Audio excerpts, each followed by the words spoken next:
real estate, it's not a question of does real estate work? Does Airbnb work? That's not the question. It works. It's do you work? You got to work, So I think the big difference between the average people, who are getting started and the people who are actually, doing things is commitment. What's up, everybody? My name's Mike Sjogren, here with my co-host, Emmanuel Pani. We're part of a group of specialized real estate investors you've probably never heard of. We didn't start with deep pockets or wealthy families, and we don't rely on 401ks, mutual funds, or traditional real estate investing. In fact, many of us don't even own the properties that fund our freedom. If you ask the money experts out there, they'd say what we do is impossible, yet it's happening every single day. It's happening through a new niche called short-term rentals. We are Short-Term Rental Nation, and these are our secrets. What's going on, everybody? Welcome back to the Short-Term Rental Secrets podcast. I am your host, Mike Sjogren, here with my main man and brother from another mother, Mr. Emmanuel Pani. What is going on, E? My brother, this year, I can't find a lender, bro. I can't find a refinancing lender, but this has been... If any of the listeners know a good commercial lender, yes, please hook my boy up with a refi. He's got 10 years of financials on this thing. Yeah, and they're not coming back, bro. And you know what? It's insane to me. I don't get a call back, even from lenders that I've never used. I'm like, hey guys, I need to refi this project here. Can you give me a call? These are kind of like the numbers behind it. This is the location. Nothing. Track record. Yeah, dude, nothing. Like, I don't get a phone call back. So I'm starting to feel kind of like insecure. Like, I'm kind of like one of those, like, like when you go out and you get nobody to even look at you. I'm like, what's something with me? Like, do I have something in my teeth? Like, what's going on? Like, you know what I mean? Like, I don't understand what's happening, But I'm just like I go back and just pounding that phone until they pick up. Dude, I go back to that, right? Like my fundamentals of like being in real estate and real estate sales is like, I'll just keep hitting the phone. Like sooner or later, somebody's going to come through. But I mean, imagine I've been doing this for 10 years now. I can just imagine somebody that is a newbie out there and is trying to get a lender right now to give them a call back. If you're having a hard time, it's not you. They can't hear that you're not seasoned. They can't hear that you're not capable. They're just, I don't know what's going on, but I've been having such a hard time with that. But other than that, my life is a blessing, man, as always. I'm healthy, wealthy, I live in South Florida in the winter time. So now the weather's starting to get amazing. So I'm good. On the overall scheme of things, Excellent. Well, we just launched another unit this past week, which is, I think we have like 2 days left to fill for this month. And then it's starting to book up for November and December, which is good. Owners are happy. They're working on giving us another one once it turns over from their long-term renters. We'll get in there and get that one up to speed too, which ties in perfectly to who we have on the podcast today. That we are very excited to welcome someone that comes from the multifamily side, doing some of the, to mid to large size apartment syndications, where you're basically partnering with other investors. You're going out, finding deals, buying them together so that you can afford to go out and, increase your purchasing power and get bigger and bigger properties. And then he decided to convert some of those long-term rentals into short-term rentals, and very excited to have him on the show. So today we have Adrian Salazar. And he has currently converted 6 of those long-term rentals into short-term rentals. He's got some processes in place, so it's fairly automated and things are going very well for him. And we are excited to have him on the show today to talk about that and learn more about his journey in both the short-term and the long-term rentals, because I do believe that having as you scale, having that larger blended portfolio is fantastic, because again, as you have seasonality throughout your business, you can always rely on that consistent cash flow from the apartments so that you know that you have steady income coming in every single month from those as well. So without further ado, Adrian, welcome to the show, man. Thanks for being here. Thank you, Mike. Thank you, Emmanuel, for having me out on. Excited to share some of my experiences with your audience. I love short-term rentals. I love Airbnb. That's all I stay in. I don't book any hotels. I don't do that stuff anymore. and I'm a huge fan of it. So I love your podcast. Excited to be on it. Awesome, man. Thanks, Well, man. thank you for being here. So why don't Isn't you it? kind of walk us back through how you got into real estate in general? Like what got you into the buy and hold strategy for real estate? Sure. So I actually started with a different strategy called wholesaling. So then again, I'll backtrack a little bit more. I was a part of a direct multi-level marketing company back in the day. I was 16, 17 years old. And I started really developing my mindset, right? Started getting introduced to, people like Napoleon Hill, people like Jim Rohn, people like Tony Robbins, all those, key players in the growth of my, personal lifestyle that I got introduced to at an early age. Long story short, the company kind of went out of business and I started looking around at other options. And I heard that Robert Kiyosaki was going to be in San Antonio for an event, and it was like a free event. And I already knew who Robert Kiyosaki was from, the Rich Dad Poor Dad reading I've been doing and stuff. So I was already aware of who he was, and I got super excited. I showed up. He wasn't there. It was not Robert Kiyosaki. It was one of his, coaching mentors. One of his minions. And so, but I mean, I was there, right? And all they were talking about was real estate, wholesaling, pre-foreclosures are rising. You could do deals without being licensed, like things like that. And it clicked. And I got introduced to a couple of networking clubs in the San Antonio, Texas market. I showed up. I was about 17 years old when I got started, and met a mentor. I met a mentor in one of these clubs and worked for free for him for about a year and a half. And I would do, a bunch of follow-up phone calls, cold calling, door knocking. Put flyers on doors. I was out there looking for deals, looking for houses that needed work, that needed, to be fixed up. And so we started wholesaling them, making $5,000, $10,000, $15,000 per house. And so I really, I found exactly what I wanted to do, and I had a passion for it early on. I found that I had a passion for, construction, architecture, buildings, seeing something go from nothing to something. And I got, all this was done throughout my time in college. I was studying at the College of Architecture at UTSA. So it kind of went hand in hand. And I did that for about 3 years, single family real estate. I graduated my construction degree. And I kept doing, single family stuff after I graduated. Then we took on a couple of fix and flips. Instead of making 5,000, 10,000, we started making 20,000, 30,000, and kind of, felt that was the gradual way of kind of, scaling. But then I realized like very quick, that it's all transactional based. Wholesaling, flipping, it's all transactional based. You have no cash flow, you have no passive income, but you have some cash, right? And so I kind of got tired of those lump dumps, and wanted something more passive, to be able to help me achieve my why and travel and be with, whoever I want to be at whatever time, and, be wherever, right? Anywhere in the world. Huge passion is traveling. So I looked into multifamily. I attended a weekend seminar. And I really took off from there. I just took a different approach. Instead of marketing to single family homes, I started marketing to smaller multifamily units. And I just changed the approach and started, sending offers. Some of them got accepted, some of them got denied. And, we started wholesaling apartments. So then I wholesaled about 6 or 7 complexes, made a significant amount of money, way more than I would have ever thought I would make in, single family. In a way shorter period of time.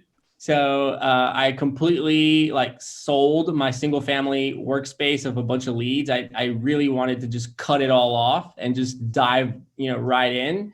And haven't looked back since, man. About in January 2019, I bought my first 16 unit, syndicated it, raised about $200K. And then 6 months after that, we bought a 32 unit, we syndicated it as well. We raised about $340K. And then that same year in December, I bought a 9 unit, owner finance. We also raised money for it. And all these properties, I'm the general partner, me and my business partner, we run the deal, we control the deal, we renovate the deal.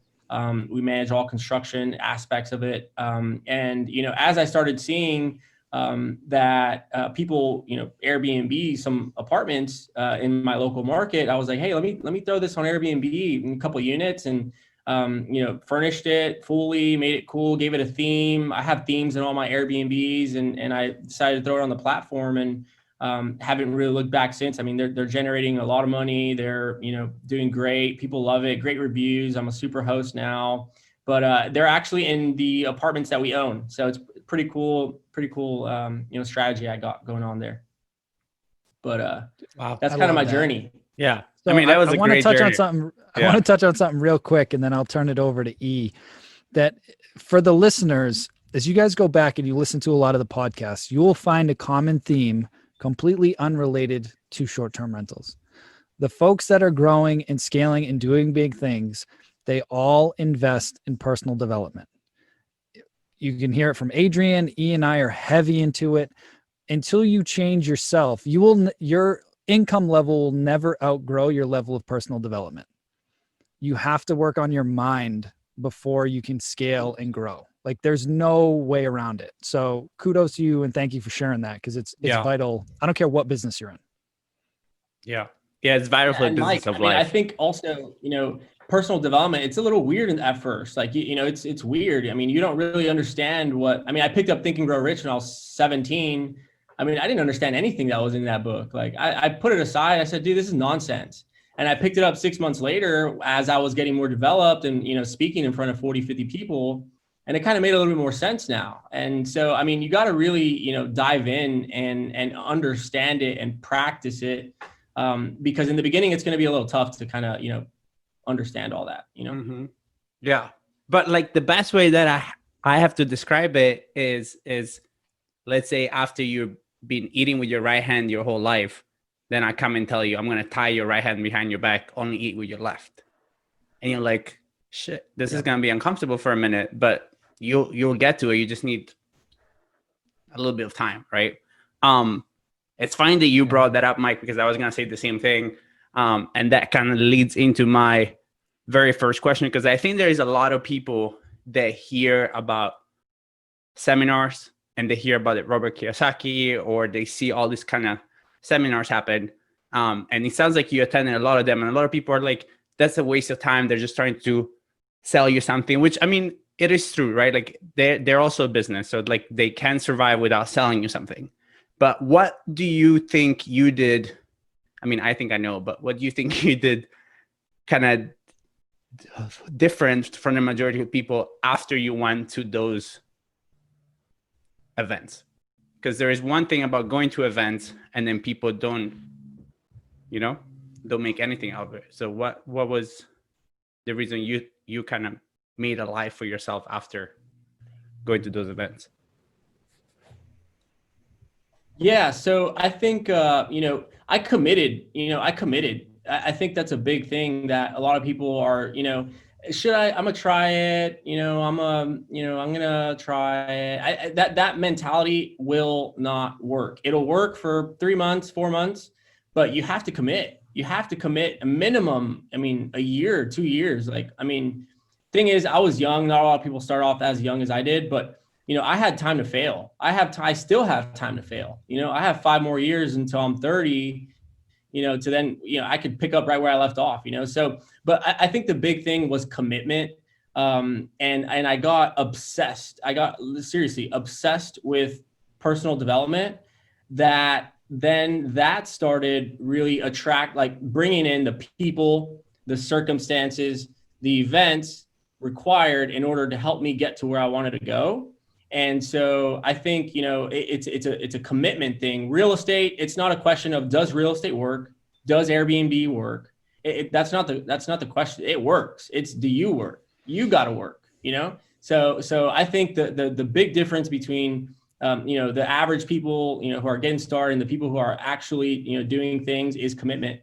And I think that's what I, allowed myself to be committed to the success of my career in real estate.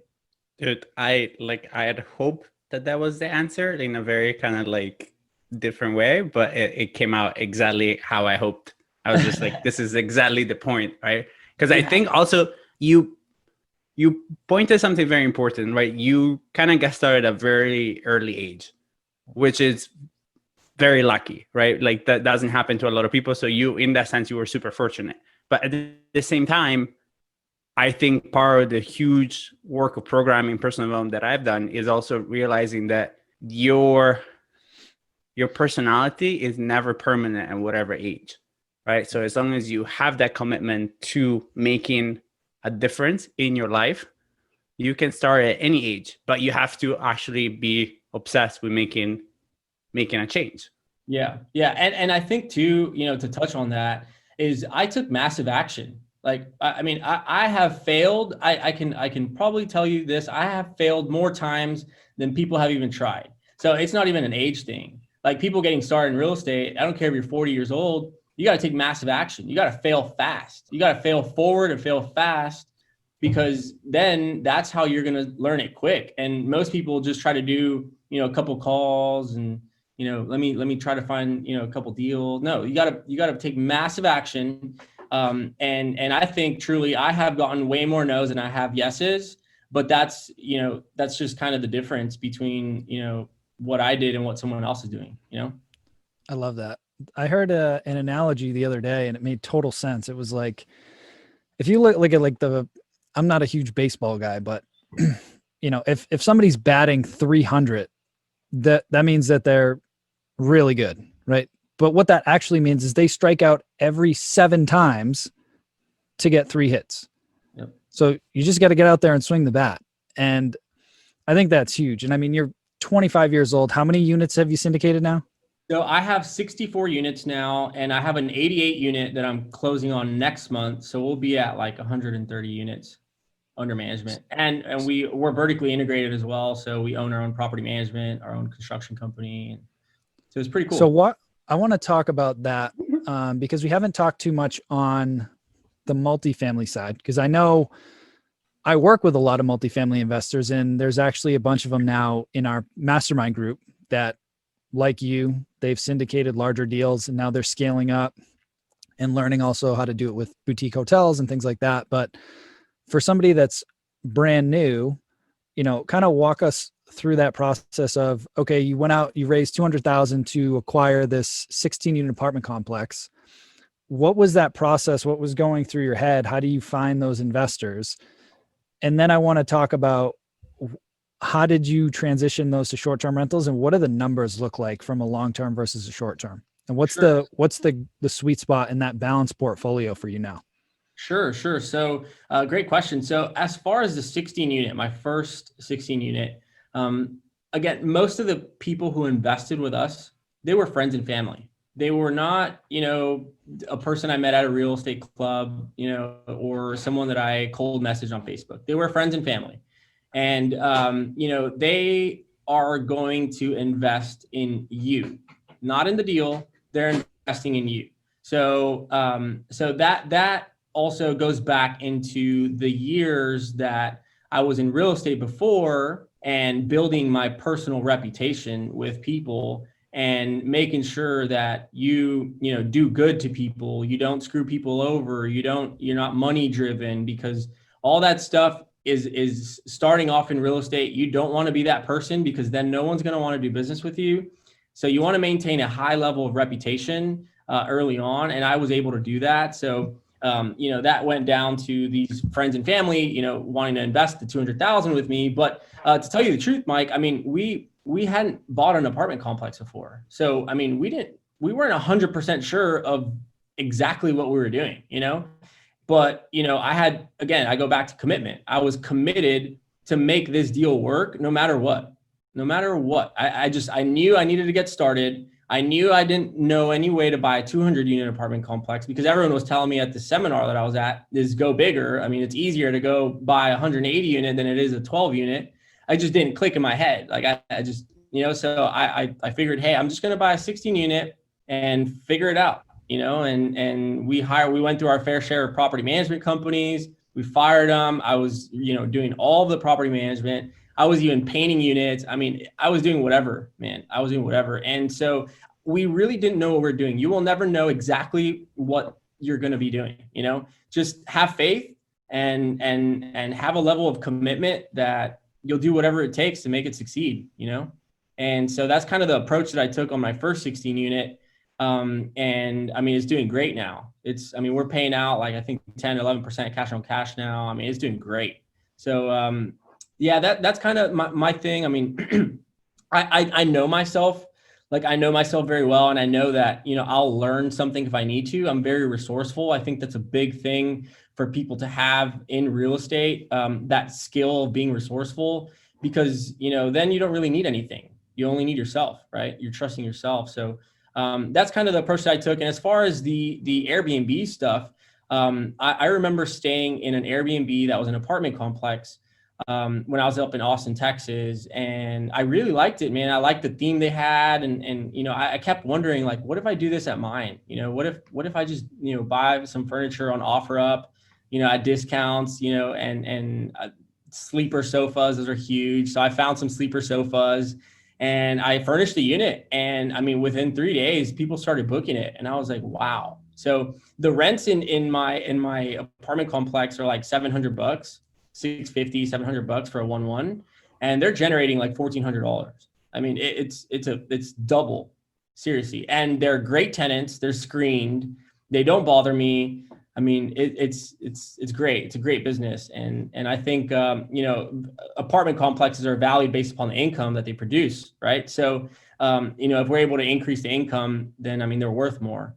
Right. So then I saw that and I just took off with it, but I really like it. I like it. I like the Airbnb platform, and that's kind of what I'm doing now. Yeah. Yeah. I love that. And I also love it because, I mean, in a sense, it kind of reminds me of like my journey as to how I got started. Because I used to do the same thing, right? I was a maintenance guy. I did the painting, I did the plunging, I did everything, right? So if we have a listener that is very similar to you, right? He's an apartment syndication guy, or he owns a bunch of different multifamilies, and here's this is like, okay, maybe I should do that.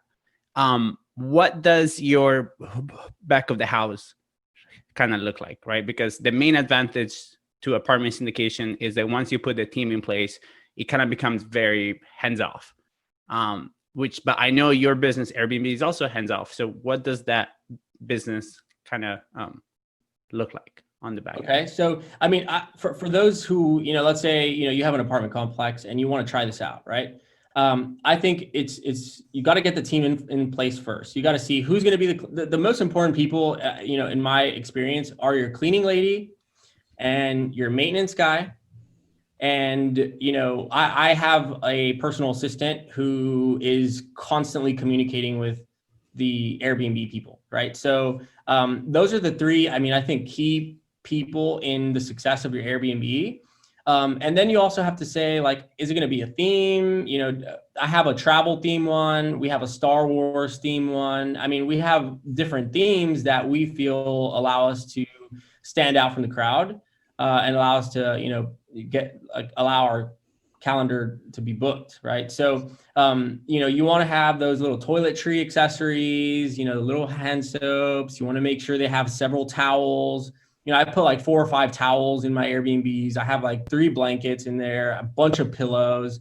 So you want to make sure like you give them the experience that you would want, that you personally would want. So you want to get all that down. And then you start buying your furniture. I bought all my furniture on OfferUp, on Craigslist, Facebook Marketplace. I wasn't going to be paying IKEA furniture. I wasn't going to be paying, $2,000 for a couch. So, I just made sure I bought good furniture, comfortable bed, and then I, furnished it and I put it on the platform, wrote a nice description. I don't have a personal Airbnb account like my actual name. It's a company. It's called Homely Escape. So we put a cool little name to it, and that's the Airbnb profile. And there you go. Start building your reviews. You start building your reviews, and what we would do is we would call them the minute they would leave, and ask them how they like their stay, very, very personal, and ask them if they could leave a review for us in the very beginning, because we want to make sure we maintain those high reviews early on, to allow us to stay booked. But I think really, I mean, just again, committing to whatever that Airbnb, whatever your plan is, just commit to it. And I mean, you'll be all right. And if you have any questions on like, statistics, there's AirDNA, you can see, what the market does there in that area. But again, it comes down to commitment. I love that. right before this podcast, I was actually talking to somebody that was applying for the mastermind. And I said exactly that. I said, I give you all the tools to do this. The thing that you have to do is just commit. But there's this distinction that I finally understood, that like most people think they make decisions, but they don't. It's like, oh, I knew for 5 years that I wanted to get out of my job to do real estate full time. But it took 3.5 for me to get to the point where I actually made the decision that I will do this or die trying.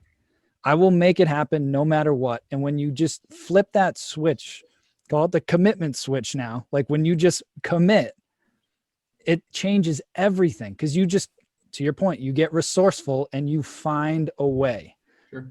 Like they say that the difference between a decision and a wish is when you make a decision, you find a way. When you may have a wish, you find an excuse, right? It's just like that small little distinction, guys, is huge. It's literally everything. So whatever your goals are, you don't even need to, it can happen in a split second. Like a decision is made. It doesn't take 3 years to make a decision. It doesn't. It takes a split second. Like seriously, your life can change in a click of a button. Like seriously, it's just going to come down to you truly like telling yourself that, and I mean, I think it's huge, man. You made a great point for sure. So what's kind of next for you? I want to talk about that. The thought process of having that blended portfolio, right? So you got 6 units. Are they all in one of the complexes or are they kind of spread out? They're spread out. Okay. So for you, what are you kind of finding is like that sweet spot unit mix? Is it like your 1-1s tend to do better? Like as an example, I know in one of my markets, when I was testing things out, I know when I went from a 1-1 to a 2-1, it was like a $10,000 jump on Airbnb. So I was like, okay, cool. Now I know if I get a 1-bed, maybe I can convert like this other office space to a quote unquote second bedroom to maximize that. So what's kind of been your sweet spot for you guys as far as like unit mix? Sure. In an apartment community. Yeah. I think early on for me, it was a matter of, all right, how much do I have to spend to furnish it? So, yep. That's where you have, I'm buying a 3-bedroom, 2-bath, 1,400 square foot home in a great part of San Antonio, Texas. And I'm planning on, renovating it and throwing it on Airbnb. But I mean, that's easily going to cost probably, $15K, $12K probably to furnish that thing. And I mean, when I started, I didn't have that to just, buy a bunch of furniture and hope that this worked. So, I think 1-1s are great for me right now. They're, small spaces. They're completely renovated, which is awesome because I mean, we're renovating my apartment complex. So I'm Airbnb-ing a renovated unit and I get to choose what kind of fixtures I want to put in there. So it's pretty cool. But the 1-1 is, I think, the thing that's working best for me right now. And I try to, have an air mattress.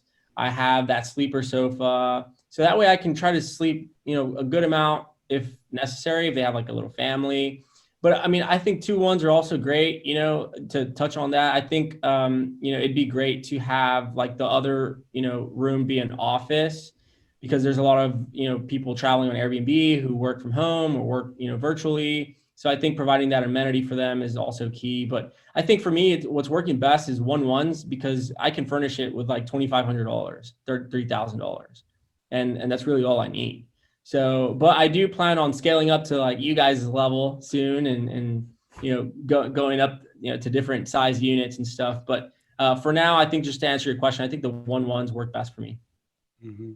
I mean, and that makes a lot of sense, right? Especially if you are in a similar situation to Adrian, and you're doing apartment syndication, and you kind of like you have to respond to your partners, and you're gonna do because the model that you do is also you're subleasing the unit. So as far as your partners are concerned, you're not taking any gambles with their profits. You're giving them, we're gonna rent it, and then I'll make anything extra. But at least that way you do it less. Just out of curiosity, do you put them on the ground floor? Do you put them on the second floor? Like, where do you? First floor. Yeah, right. Smart. Yeah. Because just in case, I was like, dude, just in case, you never know. You put them downstairs. Yeah. Smart. So what did you, Is there something that you think was going to take you a lot of time to do as Airbnb that you're like, I'm going to try doing this, and instead has been just an easy experience? Like one of your like typical. I think, all the blankets and stuff, like putting several blankets in there, I really didn't think that was going to be that big a deal. Cause I had read it on, I think on another podcast or like, an article online, is to include a lot of towels and blankets. And I was always like, no, I mean, they don't need it. They don't need that many. And I put them, and you'll be surprised. I got a bunch of reviews saying like, wow, thank you for so much for all the blankets. Like that, it was great. I mean, I was cozy. So, I mean, something that I thought, I guess, wouldn't make that big of a difference made a huge difference. And the theming part is also, I mean, a big point in our business that has helped us. But, I don't really have any issues with any of the residents. I mean, it's very simple. I think everybody at an Airbnb respects the space. They understand that it's someone else's, and they understand that it takes, a lot of time to get it set up. So, I mean, they respect the space. They don't really, message me about anything, but, the size of the TV too, I think we're putting like 65-inch TVs in there, smart TVs, fast Wi-Fi. I don't ever want any issues with Wi-Fi connections. I mount the TV too. That way we can have, a lot of space. I do like Roku. I set them up with Netflix accounts. I mean, all that stuff is there to use at their service, so. I love that. I always recommend the Roku TVs, and people ask me why. And I always say, cause there's like 4 buttons on it. Yep. It's it's, as I like to say, it's stupid proof, right? So like if you have a guest that goes in there that has a TV remote with 75 buttons and you got to switch inputs to get to the cable, like it's just asking for more questions. If you can get a remote that has 4 buttons, it's like press the on button and then press the Hulu button. Like you cannot mess that up, right? Yeah. It's just thinking through those little things. And to your point about those little details matter, like the extra towels, spending an extra $5 and getting like the nice fluffier towels that are softer as opposed to the super cheap ones. Just those little details your guests will appreciate. And I think a huge mindset shift for a lot of multifamily guys and ladies out there is typically when you're investing in multifamily, whether it's, call it the B to C class properties, you're always trying to get in there, renovate on a budget and keep things tight. And you don't want to overspend.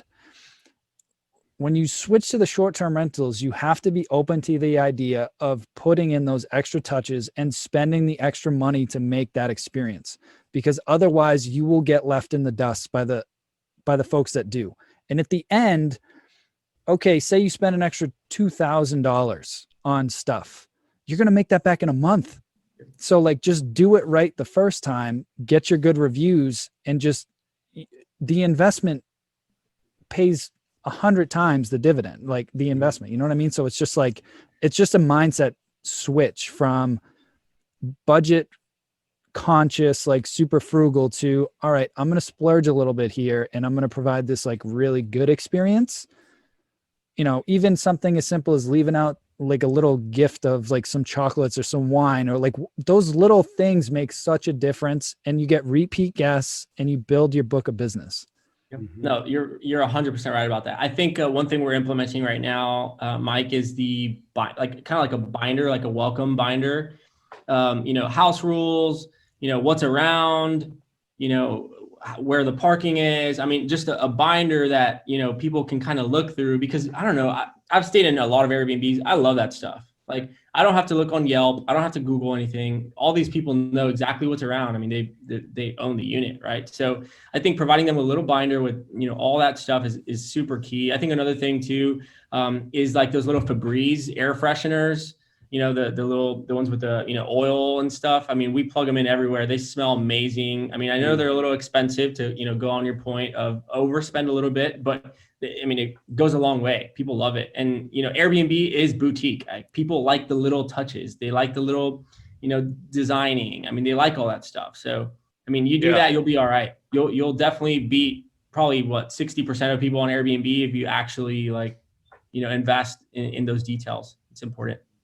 I love that you said the thing about the smell, because the next guest that we have over that's going to talk about something very similar.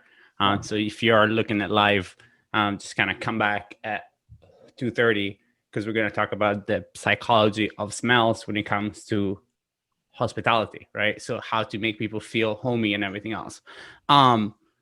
Dude, it's been so good because like through your own path, you've brought to the podcast everything that Mike and I have talked about for the past 24 podcasts.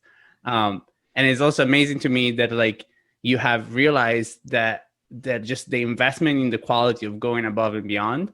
Because to me, that's always been the biggest hurdle when re-educating investors. It's you have to understand, because also another big thing that I have, it's, well, can we just fix it? And if it breaks again, we can change it. And I tell them all the time, if we already know there is a chance that this is going to break, why are we taking that chance, right? Because then this guy might have been cool about it, but the next guy will not be. And then you're going to get yourself a review for something that you knew was going to happen, which is very different, right? Because multifamily investors are like, dude, just put some duct tape on it. Let's repaint it. We can wait until the next time. Airbnb is not like that, but it makes such a difference because once you calculate it, it's worth the investment. And I mean, the people who are wanting to, be successful in Airbnb and make, a ton of money is, the whole idea is to have it hands off, right? For it to be automated, right? You're not trying to be in there like fixing things like just fix it, because this is a hands-off business. If you're really trying to scale, some people are probably just wanting 1 or 2 units, but I'm trying to scale, and I don't want to be worrying about a little fix, to follow up on your point, in the middle of, a beach trip somewhere. I want to make sure I buy whatever is needed and that's it. Move on, Booyah. Absolutely. I'm just checking the Facebook group. So for you guys that are listening to the podcast on iTunes, Spotify, Google Podcasts, wherever you're listening to this, make sure you join the Short-Term Rental Secrets Facebook group, because we stream these episodes live and we give the members a chance to ask our guests questions every single week. And I've been cutting off the podcast for the iTunes portion to not have those questions in there, but I'm going to stop doing that because I think it's more fun to just ask some questions. So one of the questions that I had from somebody earlier that we kind of already talked about was they have a bunch of different apartments and they're trying to figure out which floors. They're basically doing a new build. They're finding this project. They're going to build it to suit, and it's going to be a blend of short and long term. And they were asking, you mentioned that you put them all on the first floor, which I completely agree with, but I want to talk about why do you put them on the first floor? Sure. Because I think that you're tending to everybody, elderly, handicapped, people who are staying there. I have people staying long-term, right? And they're buying groceries, so you don't want them climbing up 4 sets of stairs and, it'd be an elderly person, a bunch of kids, someone risks a fall. So, I think, if you have the opportunity to choose between any other floor and you have one available on the first floor, do the first floor. Because people always ask us too, is this on the first floor? Is this on the second floor? I don't know how many times I've gotten that asked. And it's very cool to say, yeah, first floor. And they're like, oh, great. So, you're just beating the answers. You're beating any of the questions that you get already if you just do the first floor, if you can. But then again, don't let that be an excuse. Don't let that be an excuse. If all you have is second floor, do second floor. It's just. So this person's question, and he's following up now because I was having this debate with him earlier. He was like, do you have any issues with noise from upstairs so that it's disturbing the guests? And I said, on the other hand, I would think that some of the guests could be noisier from the short-term rentals and the long-term, which is why we have the noise aware and the different technology in there. So it's finding that balance of keeping them both happy. But from your point of view, have you had guests complain about noise issues from the second floor down to the first floor? Maybe 1 or 2 out of 150, but you're going to have something. I mean, you're going to have to just manage, right? I mean, this is a business. It's not perfect. You know, there's going to be people who you could have everything perfect. Seriously, like there could be no noise and they are mad because they don't have your coffee flavor. You know, Every once in a while you get a Karen in there. it's part of the business, man. I mean, it's just, I mean, we're not in business to just, you know, sit on the beach and not get anything, right? I mean, I think, you know, there's a process of doing that. And I think, you know, you just have to kind of be aware of those issues that are going to come up, you know, but tend to them quick though, respond quick. I think responding quick is key, you know, even if there's an issue, just having someone respond very fast. 100%. We've saved that. so many 5-star reviews when we've had big issues where they'll leave the comment like, yeah, we had this issue, but the host responded in minutes and took care of it. Like those things matter because again, people just want to feel like you actually care, that it's not just like a cash grab. Mm-hmm. And those reviews actually count more, right? Like, especially to me, every time I look at a review when I go travel as well, because I only travel Airbnbs too. When I go look at it, I'm like, awesome. And think on the feet. And going back to the question from the group, also being in property management and having done this in a similar kind of thing, it's if you have a long-term tenant on the second floor that causes issues, you have other avenues to go against them with, right? So you have your lease, you have your terms and conditions on your lease, and you have other avenues for you to go after it. Whereas if you keep having problems from Airbnb units to your ground floor tenants, that could be worse. Because then the ground floor tenants can say that it's not a peaceful place for them to live in and try to find a reason to break their lease. Yeah. So I would probably go upstairs. And the elders thing that you said, it's so huge for markets like mine, yours, Texas, Arizona, because half of the year we get people traveling that are elders. So if you don't consider that and you're just going to do a second or third story condo with no elevator, you're going to lose out on a huge chunk of travelers that you may not be really considering when you're looking at numbers and furnitures and everything else. Yeah. And I think that's where it's like, you know, if you have a cool theme, you know, or if you have like a cool pictures, it'll make up for that stuff. You know, people won't mind traveling 2 sets of stairs if you have, you know, a Star Wars theme and they've been a Star Wars fan all their life, you know? So, I mean, that's where you gotta offset your pros and your cons. And you gotta figure out how you can beat the system, you know? And one thing to touch on the noise thing, I stayed in Airbnb recently and they had a huge Bluetooth surround sound system. I mean, I was like, you're waiting for problems. Like, go buy a $10 speaker at Walmart and that's it. Like, don't try to buy a surround sound system because you're gonna get all those calls. So just buy a small little speaker and you should be all right. I love it. Well, before we wrap up with the final question, I want to acknowledge you and say thank you for coming on and acknowledge all your accomplishments. I mean, at 25, man, like this is amazing. And I definitely want to have you back within the next year to kind of see your progress and watch you scale and implement all these things. It's just really, really cool to see. So where can the listeners learn more about you and your business, both the multifamily and the short-term rental stuff? Where can they connect with you? Sure. I'm more active on Instagram. So, you know, anybody who wants to see kind of my journey, my journey's there. I mean, I'm very raw. I will only tell you something that I've done. I mean, I will never tell you something to do something that I've never done before. So, I mean, everything that I'm sharing with you on this podcast and in general on my social medias, I've done, you know, so Instagram is a big place where I can post my stories. I can, you know, post pictures and stuff. So people can find me on Instagram, Adrian Salazar. I think there's like 2 N's, Adrian and Salazar, and then an underscore. You'll find me. You know, I'll share with you kind of my info if anybody wants to reach out. Facebook as well. And if you just put his name on it, Adrian Salazar, you'll see him. He's his very first one there. I just went to follow him because you're so cool that I already went to follow you. I'm like, shit, I'm definitely following this guy. So, but yeah, man, it's been a pleasure. And then Mike has the last question for you. Cool. So the question we like to ask all of our guests is, what is your number one secret to success with short-term rentals?